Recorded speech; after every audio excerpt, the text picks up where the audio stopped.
People keep telling me how it's not a good time to buy. Absolutely not. Right now is a great time to buy. That's why we call it a buyer's market. Mm-hmm. For some reason, the American consumer does everything backwards. During COVID, they're all running down here while prices are soaring. Him and I are telling people, I'd be cautious right now. I wouldn't make a move on that property. I would go to someplace else. No, we got to buy it. We got to buy it right now. Okay, fine. But we're trying to tell you it's probably not a good idea. Now the market has shifted back in the buyer's camp, and now buyers are saying, well, no, it's a bad time to buy. Wait a minute. You were buying during a seller's market, which is, in my opinion, the worst time to buy. But now that it's in your favor, you don't want to buy. It makes absolutely no sense.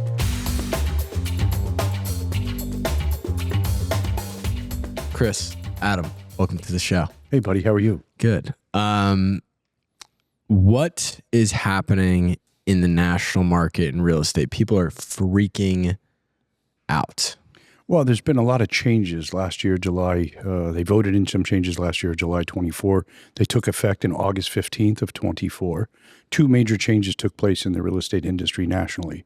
One was the removal of the commissions, co-broke commissions within the MLS. That's the us sharing commissions from brokerage to brokerage. You bring a buyer to the table as an agent. I pre-agree with the seller that I'm going to offer you a percentage of the commission that the seller's offered me to list their home. And I would share that with you for bringing your buyer to the table and executing and performing a full contract. The second change was all buyers effective on August 15th of 2024 are required to enter into a buyer agency agreement. Very different than before because we were taking people shopping, getting to know each other before we entered into any forms of agreement. A lot of cases never entering into an agreement.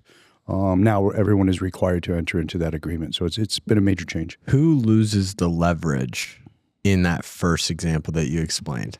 In that situation, I think the seller does. I think the seller has the legal right to sell their property any way they want to. They have the right to offer compensation legally to do so. And now we're not allowed to publish that compensation openly. Agents have to call us in on an individual basis and ask us the question, are you or the seller offering any form of compensation if I bring a buyer to the table? But don't you think that the buyer side real estate agent is kind of getting screwed in the whole deal? Not really, because really things haven't changed whatsoever. We're still practicing real estate 99% of the time the same way. It's just caused the agents to have to do more steps in going through the process. It did give the buyer the opportunity to negotiate the buyer's agency commission, but they already had that. Just people weren't talking about that.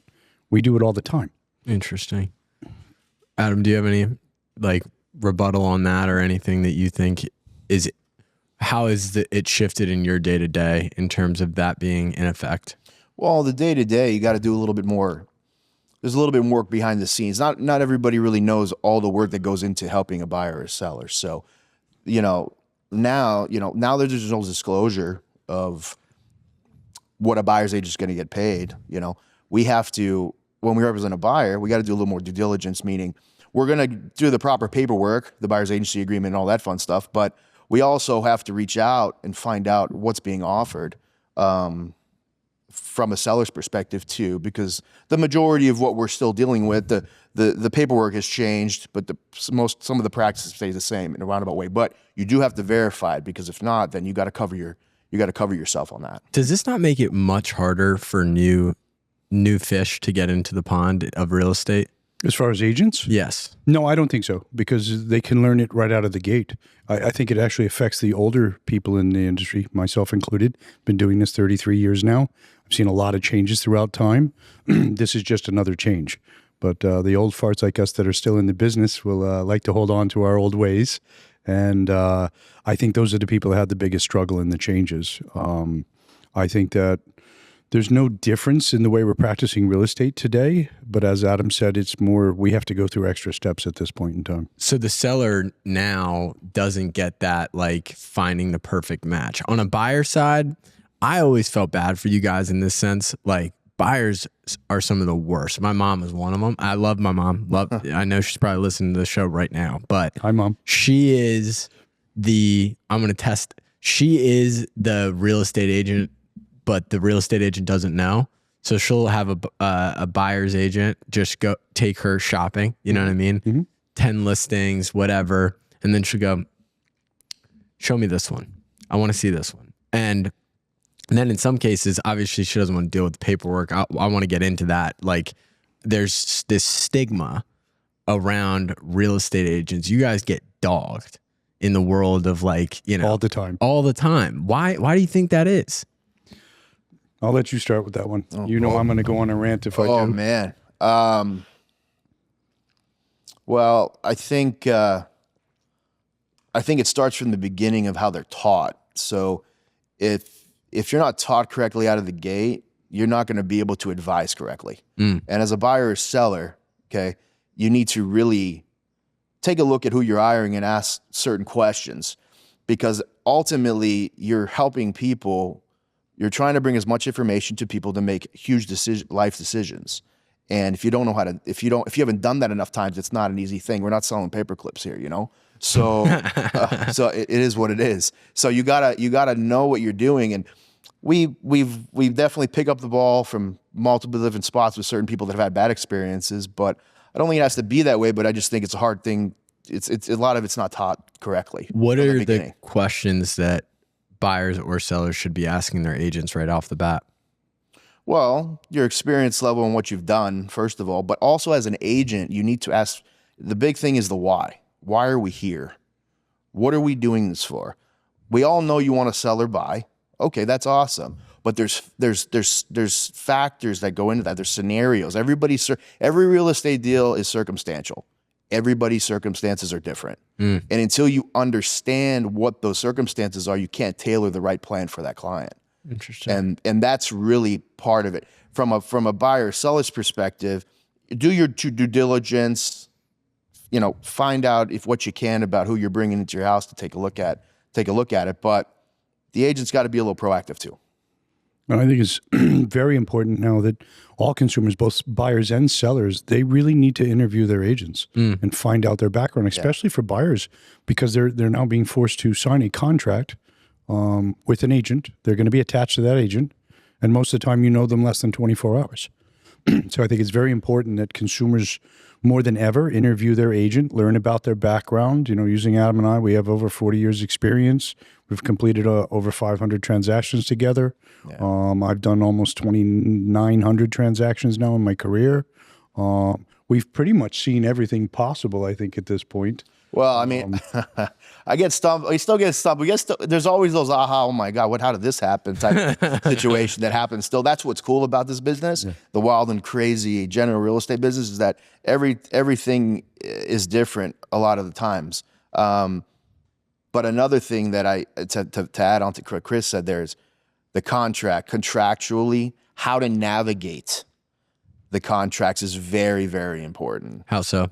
Well, if you're going and buying new construction, it's a little bit more streamlined. If you're buying resale, it's more in depth. From a buyer's perspective, first of all, you got to know how to explain the contract to them, especially the financing mechanisms and the inspection mechanisms in our marketplace, because there's certain, it's not a free for all. There's rules to the game. And if you don't follow those rules, you can get, you can have some problems, and then you have to navigate out of that.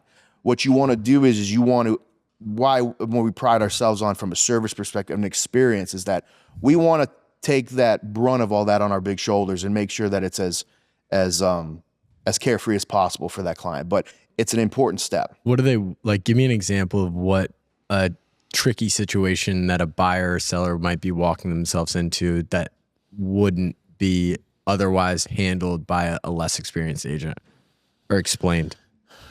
Well, the biggest one now is the inspection process.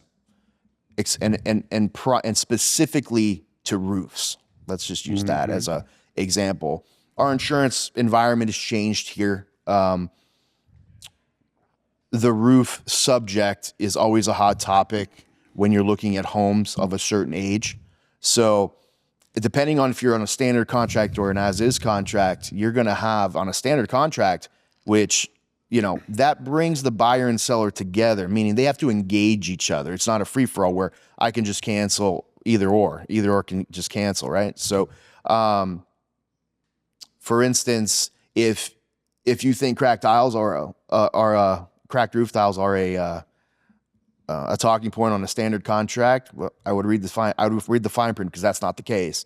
If it's structurally sound, no leaks present. No way. Yeah. So there's some things are cosmetic and some things aren't, but you got to know what that looks like from a structural perspective, or is it just cosmetic? And then you have to have the resources, as we've pride ourselves on that too, is to have the right legal counsel too, that we can bounce this off of and talk to and explain it to our clients the correct way. I think that's the biggest issue is locally is people understanding our contracts. And under the standard NABOR contract, both parties are locked in. And there's definitions as to what is cosmetic versus what is not cosmetic. Cosmetic items are not covered under the contract. Oddly enough, cracked roof tiles, which you can have hundreds of them on your roof, are considered cosmetic. And technically, per the contract, you cannot ask for the roof replacement under that situation. Do agents do it? Yes. Can I say no? Yes.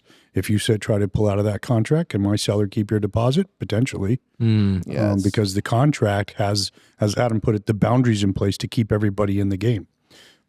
So we live in a market. You guys have been practicing here in Naples. It's a bubble. It's a beautiful place. I love Naples.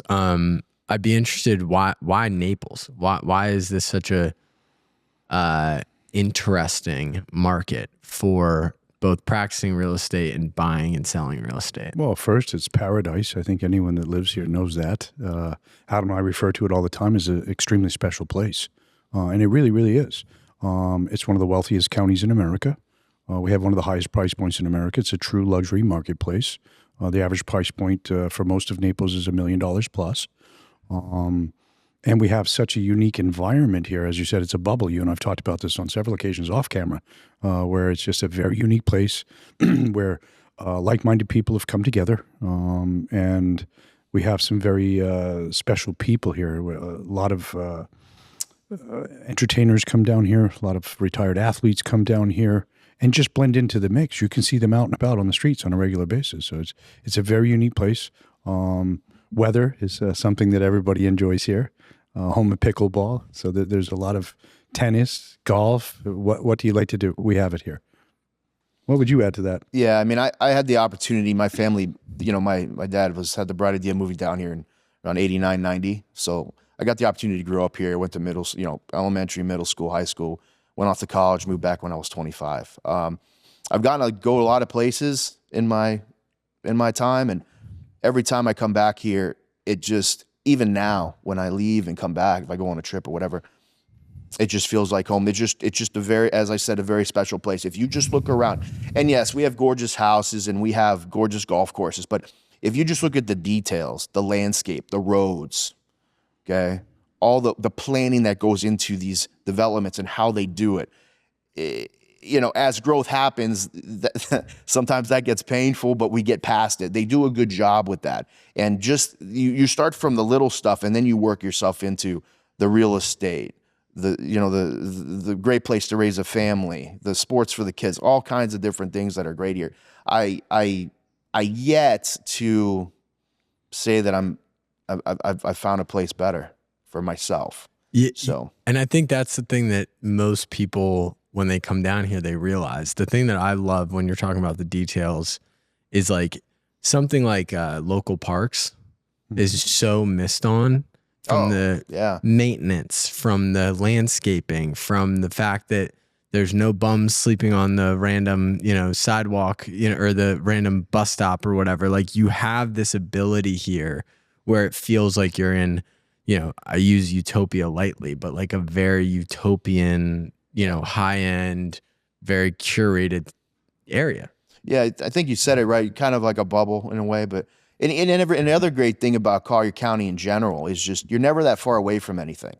It's a grid system. It's easy to people are going to talk about traffic, and I get all that stuff, but from a standpoint of getting from point A to point B, you can touch a lot of things quickly. It's not spread out. Like if you want to go to the beach and you live off of 951 or Vanderbilt Beach Road, you're not that far away. If you live in other towns, Tampa, other cities, you might be driving 30, 40 minutes, So you're lucky in that aspect too. And then just the way things are run from our health and, health and safety and everything. I look at it all as a whole package when I really, really, really enjoyed growing up here. I really have. What are some of the fundamental challenges of selling and buying real estate here?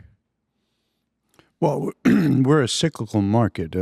Let's break down types of markets. Yeah. You have cyclical markets and linear markets. We're a cyclical market. We have a cycle. It's usually about a 10-year cycle here in Collier County. I've been studying it now for about 15 years since I've been here. It's very predictable, actually. And if anyone wants information on that, contact us. Share our thoughts on that. Yes, I have to. Now and then we are in the business. The difference between a cyclical and a linear is the cyclical market has a cycle. It has high highs and low lows. It can become very predictable. A linear market is one that doesn't increase a lot via appreciation. Indianapolis, Indiana. Okay, goes up 1 or 2% a year in values. Great place to go buy long-term investment properties for cash flow purposes. I would not necessarily recommend it here, only in certain situations. Here we're a cyclical market where we're going to have high highs. We just came out of one. We had COVID recently come through. That caused our prices to basically double, almost 100% increase in values in most cases. And now we're starting to see that pullback. We're back down about 20% off of our highs from 2023. But we had a 3-year span where it was a bidding war over every single property. Properties were staying on the market 24 hours. And for whatever reason, the consumer always does things backwards in my mind. That's when we were actually advising buyers not to participate in that market because we didn't think it was a healthy market for them as a buyer. Let's talk about a healthy market. What is a healthy market? A market is a market. There is no such thing as an unhealthy market. The market will favor one party or the other at times. It favored the seller for a number of years during COVID times. Go back to 2000 to 2005. That was a similar time frame. 2010 to 2015. Same thing was happening. We went up about 30% in values during that 5-year span. Now it's starting to shift towards the buyer, and the buyer's getting the advantage. It doesn't mean the market's unhealthy. It just means one party's getting more favoritism than the other one.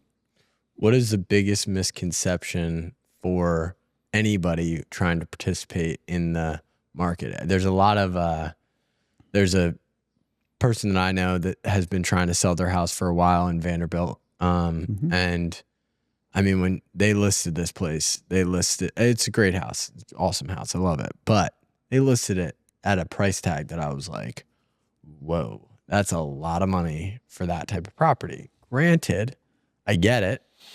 The seller's trying to get the best deal for themselves, but that can hurt them, no? Well, I think the first. I was going to say you cover this one. Then I'll jump in. The first message, and it's not always the one that's so well received. It's not about what you want; it's what's going to happen. Mm-hmm. All right. So, and we're the ones that evaluate this 24/7, and we have to take an approach where we have to convey the correct information to where the market really is at the time you want to do your sale or purchase, right? So yeah, right now, based on what we're looking at here, we're floating around 8,100 listings in all of Collier County, including Marco Island. Okay, we're averaging about anywhere between it's gone down a bit, 500 to 600 price reductions every week. Okay, we track it in a 7-day block. Okay, pendings over new listings, right? Which is getting closer as of this morning. It's not quite 1-to-1, but it's been calming down. We've had about 280 closings in the last 7 days, right? So, but there's 8,200, 8,100 plus lists, give or take, with new construction that's not listed, right? So right now, as Chris said, the buyers are kind of getting their day in the sun a little bit here. But what you really have to do is you have to look at what's going on, and you cannot be part of the herd right now. You cannot get caught in the herd mentality that some communities have. You have to take a look at what's going on. You have to then explain the herd mentality. What does that mean? What will happen is, and when I say herd mentality in a community, I don't think all the owners are getting together and having a big powwow and saying we need to keep all of our prices a certain number. I think they see the activity going on. I think neighbors talk and stuff like that. But if you're all sitting at price points and the days on market are clicking, it's not working. So you have to make a shift. You have to pivot. And somebody has to bring that information to you to pivot. Now, whether or not it works for you, it may not. It may. It depends on your circumstances. And that's why the why is so important, right? That's why the why is so important, 100%. So if I sit down with somebody and they tell me, we're moving because of work and we have to be done in 90 days and we're moving out of state or whatever it may be, Well, that strategy is going to be tailored completely different than somebody that just says, well, we want to give it a try. We're not really. I think everybody that goes to the market's motivated, even though if they say they're not, we don't have to sell. That's kind of like the key term there sometimes. I might disagree with that one right now, but continue on. You of course chime in. Well, I really feel at this point about 50% of our inventory is overpriced that's currently on the market. Oh, yeah. And possibly more than that. Yeah. And sellers have to get real. People have to understand, as an agent, I don't create the market. I analyze it. I come to you with information saying, this is what the market is doing. Sometimes we can be pinpoint accurate with that because there's a lot of data to use. Sometimes we cannot. Then it becomes an educated guess. We're kind of in that realm right now with sellers, where we have to look at something and say, as he said, the herd mentality. Everyone's listed for $1 million. Well, nobody's selling. There's 14 houses in the same community, all listed between $950,000 and $1,050,000. Somebody has to do something different in that situation. It's who's going to be the champion that does that. Yeah. And they also don't want to usually piss off their friends or neighbors. But if somebody's in a situation that they have to sell, which are our people, divorce, job relocation, million reasons why people decide to sell their home, that person's going to need to get aggressive and lower their price down to $850 and see what happens. Maybe you create a bidding war to happen. You got to do something different than what the herd is doing. Yeah. Yeah. So I think that's the big part of what we're trying our approach now with sellers is, you really got to look at what's going on, and then you have to get ahead of it. You have to plan to get ahead of it. You cannot just, it's not time for fishing expeditions right now. So you really do. You have to get ahead of it. And I think, if that happens, you'll win. You'll be winning. And you're saying that on the seller side because prices have dropped and because inventory is as high as it is. Yeah, the inventory. I mean, the inventory is where it is. We've consistent, and I want to add this too into this. The prices have been adjusting since the beginning of 24, possibly the fourth quarter of 23. Yeah, so this isn't a secret. Okay, this has been going on, but it's been going on in a slower pace, right? The last 60 to 90 days, it's picked up a bit. We're coming out of season. People were trying to get that rush to try to get sold, right? And then after Easter, we're starting to see a slowdown in movement, right? So you're seeing more people push the envelope with the prices. The problem is if you start wrong, you're chasing it down the whole way. You need to get ahead of it. What does that mean to start wrong? Right now, the market's been depreciating since the first of the year at about 1.5 to 1.75 per month, meaning the prices are depreciating, call it 1.5% a month. So if I start out with a listing at $1 million, it should be at $950. And 2 or 3 months later, that property that should have been listed at $950 is now worth $925 or $910. And I'm at $1 million and I go in and do a $50,000 price reduction down to $950. I'm still behind the market. Oh, I got it. So, and that's where we're seeing a lot of sellers get into situations. And then what happens is if there's a group of homes in a community that's having this challenge, what's going to happen is the buyers don't know. The buyer's perception from the outside is like, there's a problem in there. What's going on? And it starts that conversation. And that's the other part of what we do. We have to talk to the buyers and explain, okay, guys, look, this is what's going on in there. This is what it is. There could be the multiple circumstances. A bunch of people left, bought new construction. There could be all kinds of things. And we have to explain that story. So the uninitiated to the marketplace here, the consumer education really has to be done the right way so that they understand what they're getting themselves into. Because if you don't know, you could say, oh man, everything's sitting on the market. Well, before COVID, 100 plus days on the market, 100 days or so was normal, right? So up north, if you're in the Midwest or somewhere, 30 days on the market's a long time, right? And depending on the community and the school district and certain things. So you have cross shopping going on from different markets, but they don't understand. They don't know what's going on. Our market is completely different. It really is, and it's in a roundabout way. So it's interesting in the ultra luxury space, which is popping here. Ultra luxury space. I was just going to go there. It's interesting because I've obviously, over the time that we've been here, I've met a lot of real estate agents. We've worked with a lot of real estate agents, and it was wild to see like the 2020, 2021 market, like a $20 million property sold. Like one of the guys that I met, he sold a $7.5 million property twice within like 6 months. And it was like both times it went up and the price went up or whatever. But I was sitting there with that and I was like, it's interesting because over the last couple of years, those luxury agents have had a horrific time because nothing on that, and this is what I'm interested in, nothing at that price point was moving. Why do you think that is? Wow. Well, people say that nothing is moving. We just recorded the 2 largest transactions in Collier County history in the last 60 days. We had a $85 million residential sale, and then it was backed up by a $225 million residential sale. The individual that bought the $85 million, public record now, was Hoffman. David Hoffman has been one of the largest real estate investors in this town for the last 15 years. I think he has a good idea of what's going on in this marketplace. And people are telling us, we hear it all the time from buyers and sellers, the market's unhealthy. No, it's not. There's no such thing. And we just saw the 2 largest transactions in Collier County history take place. As I share, people follow the money.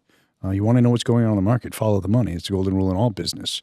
And the money is continuing to play very hard in this town right now. Yeah. That definitely, those 2 sales are, I mean, I've lived here a long time. Those are large, okay? And that definitely shows you the consumer confidence in the luxury market here. That backs up the bigger stuff on the commercial end that's happening. But there was also between January now, if you go through the stats, there's a host of sales between 15 and 40 million. There's a host of them. So they're not all getting published, but they're there. Has it slowed down a bit since? Yes, that was an anomaly. That was a very unprecedented experience here. But was there a period in like 2022, 3, and 4 where it was at a stalemate, or does that just not really exist in that price point? Well, we saw, we'll use Port Royal. Port Royal is our diamond, as I call it here.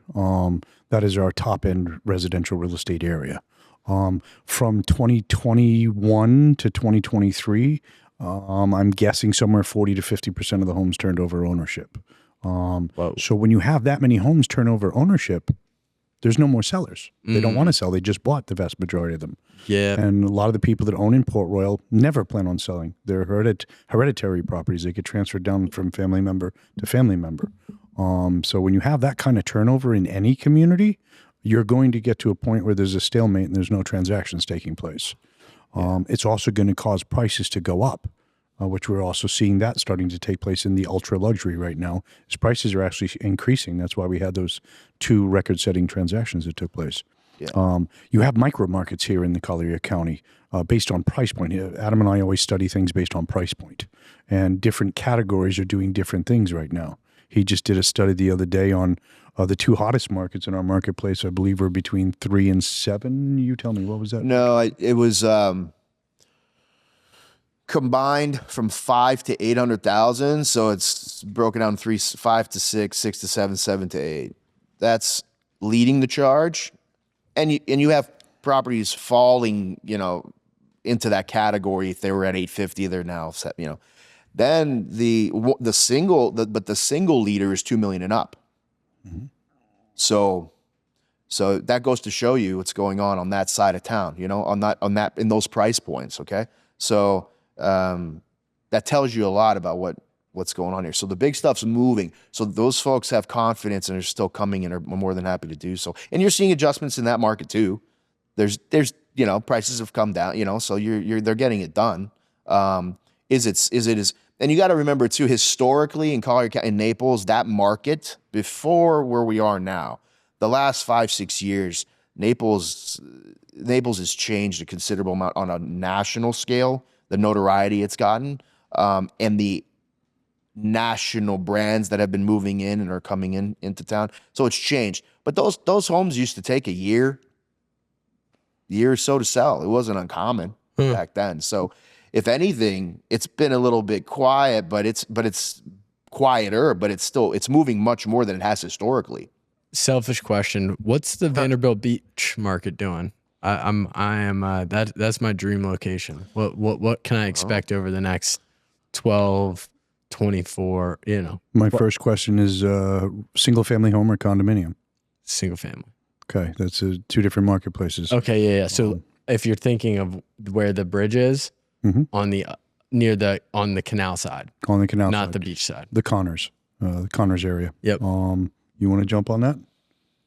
Yeah, so the Connors, the waterfront stuff has been changing over time. So there's been tearing down and rebuilding, like a lot of west of 41 has been happening. So I'd say that's going to continue to happen. So you're going to see the teardowns happen and those new houses go up and the prices change dramatically. Now, if you back away from there, are we getting back into the Naples Park area? Yep. That market, there's a lot of you have a lot of inventory to choose from in the Naples Park area right now. That is, the prices there have definitely settled in. They're settling, and there's more to choose from. So I would say if that's an area you like, it's a good one to look at right now. Yeah, I'd be careful. That's a very big investment area as well, because you have a lot of people that bought for Airbnb purposes. Yep. That's right. Wrong move. Turned out to be the wrong move. Why? Because one, we have an insurance crisis going on here right now in the whole state of Florida. So insurance rates are going through the roof. Most of those homes are older homes in Naples Park. They just redid all the FEMA flood maps, which now put those properties technically in flood zones when they were not. Getting insurance is going to be a challenge. If you ever go to rebuild the house, you're pretty much going to have to tear it down and bring in fill to raise it to the FEMA standards now. And then all the expenses behind it. We had a COVID effect here. There were people, millions of people from around the country, all trying to get into Florida during COVID. We all remember those days. And a lot of people ran in, paid very high prices in Naples Park to get an investment property, started renting them out, whatever, $3,000, $4,000 a month. And then they woke up 2 years later and the rents have decreased by 30%. Now they're upside down. Now they're not getting their profits. Now it's costing them to own that property. Doesn't make sense for them to do that. You're seeing a portion of them starting to sell those properties now.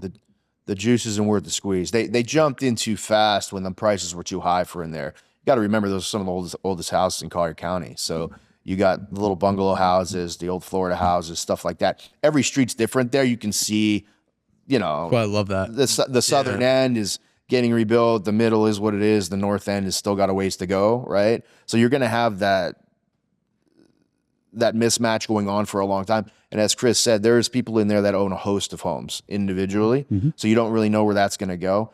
The Airbnb market a lot of people try to jump into that like it was going to be a quick turn, but they bought houses for $1 million and now the numbers don't make sense anymore. So for instance, I just stayed in an Airbnb recently. It's so interesting that you said that. The average weekly price was like $4,000. And we got in, granted, we're just getting out of season. So I think that was part of it. Yep. Got in for $1,800. I can't imagine. And that house, not to mention, sold in 2024 for $2.5 million original build. Yeah, you can't even be breaking even on that kind of rent. Between your numbers, taxes. I'm sorry. Go ahead. No, taxes, insurance. You add up all your expenses by just running that home. If you have a mortgage, you're in deep trouble. At this point now, I've been doing this long enough. I can have a phone call with somebody and they're going to ask me a question about the question is get an investment or a condo or something like that. And I can do the numbers I can almost do the numbers in my head right on the go. And usually it's a losing proposition. And I tell the buyer it's not worth it. Yeah, we advise. It's very. I'll be the first person to tell you not to buy something. Yeah, we advise more people not to buy than to buy in a lot of cases. Yeah. Investors, people that are thinking about coming here to buy investment properties, I don't recommend it in most cases. What are the hot markets right now, like locally? I don't know that there's one specific hot market. New construction is still doing pretty well. That is starting to slow. The 2 million and up, obviously, is moving, right? So that luxury brand is moving. I would say anything that's new, because there's a power struggle right now. Like those price points I gave you earlier, you still have sellers out there that think their houses are worth X, but they need X amount of work. So it's not meeting in the middle yet. And the buyers have choices now, right? So when the buyers have choices and now you're still hung up on pricing from XYZ time and it doesn't make any sense, that's the pain. That's the reality check that we have to go through so that we can see absorption. You know, we need absorption. This is what we need, and however that may look, people bailing out of the markets. We want sales is obviously the number one thing we want, right? But we got to reach the flat spot, and everybody's got to get a little more realistic about what's going on. You know? And prices are all over the place. As I said earlier, I think about 50% of the homes that are currently on the market are overpriced right now. And we just we're very blessed. We just pended one for 2.8, and I think pretty much we're going to get one done for 3.3 million today. But the one for 3.3 million started on the market 14, 15 months ago at 5.5 million. Holy smokes. And they reduced the price down to 4 million. We came in at a much lower price than that. And it looks like we're going to settle around 3.3. But you can see we're about to pend a property that was on the market 14 months ago for over $2 million more than it's going under contract for. Golly, people are just getting housed. Yeah, and part on of a that seller's is side. part of that is agents are letting sellers determine what prices of inventory are. Just because something is on the market doesn't mean it's worth it, and that's where it's very important in my mind that consumers find the right agents that have a good technical background. Because in a lot of cases, Adam and I advise people, I would not buy this home. So I wouldn't even make a move on it. Let's go look at something else. yeah, so on piggybacking off that story right there, the other one we're doing right now, right, and it's going to lead into something that a point I want to kind of get across. The other house started at 3.2 or with 3, we got it down to 2.825. Those people bought it 2 years ago for 3.2. So again, I'm going to reference back to we're a cyclical market, okay? So a lot of times you'll hear people say, well, I don't want to give my house away, right? Well, when did you buy it? Well, I bought it in 2018. I said, let's just use a number, 400,000. And they were trading at $1 million, but now they're trading at 800,000. You're not giving your house away. You're still winning. The perception is you think you are, but you're not. Now, you bought your house in 2023, middle of 23, the end of 22, and all of a sudden you don't like the community or whatever it may be, you might have a challenge there. So it's all circumstantial. And the cyclical side of it plays in here because if we've come if you're starting to buy off a high, you legitimately should have here at least a 5 to 7 year plan to hold that property, not a 2 or 3. This isn't a marketplace where it's all end users. We're a melting pot here. We have end users. We have people living and working. We have secondary homeowners that are transitioning to be here full time and want to upgrade. I can go down the list. There's a host of it. So those factors change our marketplace. So you have to be careful on when you buy and how, you have to be careful on when you buy it to understand what path you should go down. Is it possible to predict the market? Yes. How so? Because it's a cyclical market. If you learn what the cycle is, you can start predicting what years are the best years to buy a property and what years are the worst years to potentially buy a property. Now, in saying that, Adam hit it right on the nose. Anyone buying a piece of real estate for residential purpose to live in should be planning on staying in it 7 to 10 years, because you have a cost of 6 to 10% just to get out of a property. So you buy a property today for $1 million. Think of it like a car. It depreciates 6 to 10% the moment you close on it. Because to get out of it, you're going to have that expense to get out of that property, even if I can sell it for the same $1 million. That's assuming that I can sell it for the same $1 million. Let's now say the market is part of its cycle and is starting to head in the downward trend. Now you're going to lose some of the appreciation you gained, plus you're still going to have to pay that 6 to 10% in fees to get out of that property. So understanding that is very, very important. And learning the cycle, which anyone that's interested in learning the cycle, please feel free to contact us and we'll be happy to share that with you. Got to keep the secret sauce. To your point about the prediction, I think I think that if you pay attention to the trends, okay, I can't tell you if you buy, like, the trends are going to lead you to where you can come up with a potential prediction. But if somebody calls me and says, Adam, will my house sell tomorrow for 500,000? I can't tell you that. No. That's not, I can't predict that. That's not. Yeah. We got to get up the bat here and we got to see what we're doing. Right? It's more generalities. It's more general. If you really are a student of if you're a student of the game, as I call it, and you really pay attention to what's going on, you can advise correctly. It's there in front of you. The data's there. You just got to know how to interpret it. Now, I'm not saying that it just depends on who you are and if that's your thing, but that's what we try to do. So live on the podcast, you guys are going to advise me. I want to get in Naples Park. I'm no position right at this moment to get in anything under or anything over, like, let's say like $600,000-$700,000. But I want a nice pot. I want a nice property in Naples Park. But let's say I'll be ready in a year and a half, 2 years. Okay. Am I going to have to extend my time horizon and wait until we get to our next? Like, what am I looking forward to? What's the potential? Well, first, we're going to ask you a whole series of questions. That's part about being a good technician. One, why are you buying the house? We always go after the why first. This is going to be my first. This is a starter home dash my kid's first house. Okay. How long do you see yourself staying there? 7 to 10 years. Okay. Then I would recommend buying between now and the next 4 years. Okay. And I have my reasons for that, which I would be happy to go through with you, but I have my reasons for that. Because we're a cyclical market, we're going to flatten out at some point in time. We had our upward trend. We're having our downward trend right now. We've been about 18 months into that downward trend. That's going to stabilize here at some point in time. And then we should smooth out for an extended period of time before the next uptick happens again. So people keep telling me how it's not a good time to buy.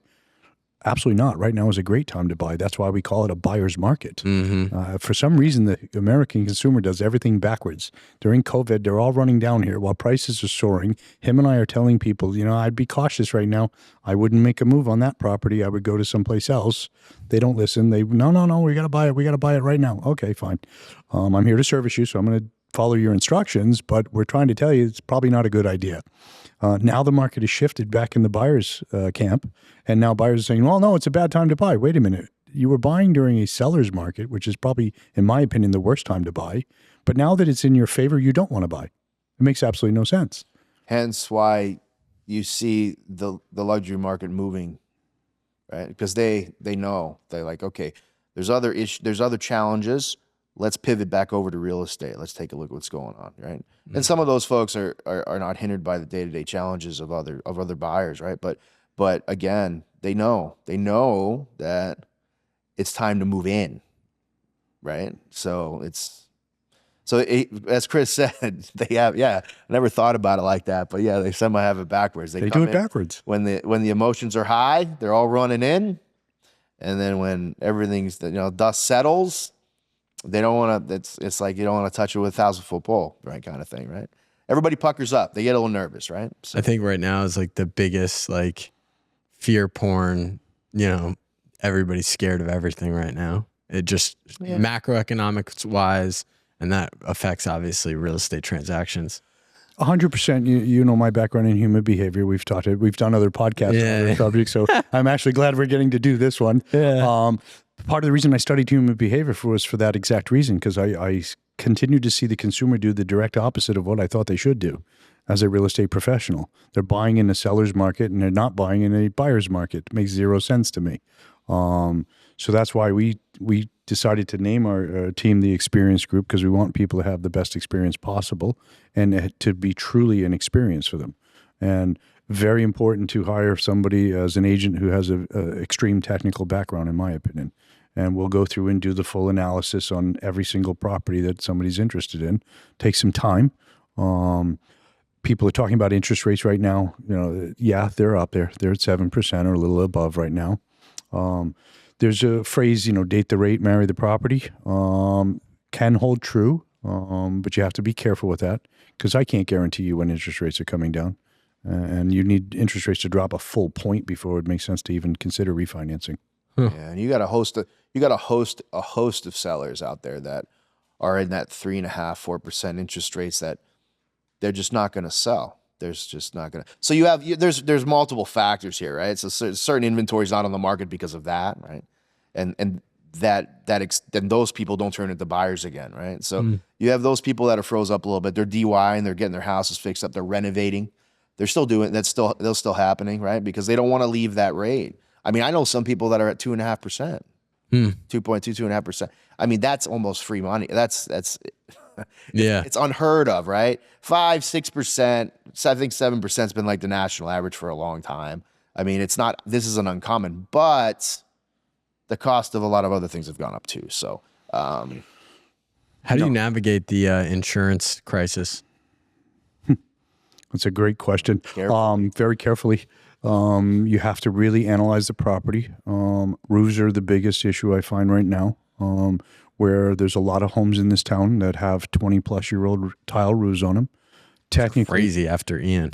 yeah. Well, Irma was the big one. Irma was the big one. Irma was a wind event. Ian was a water event.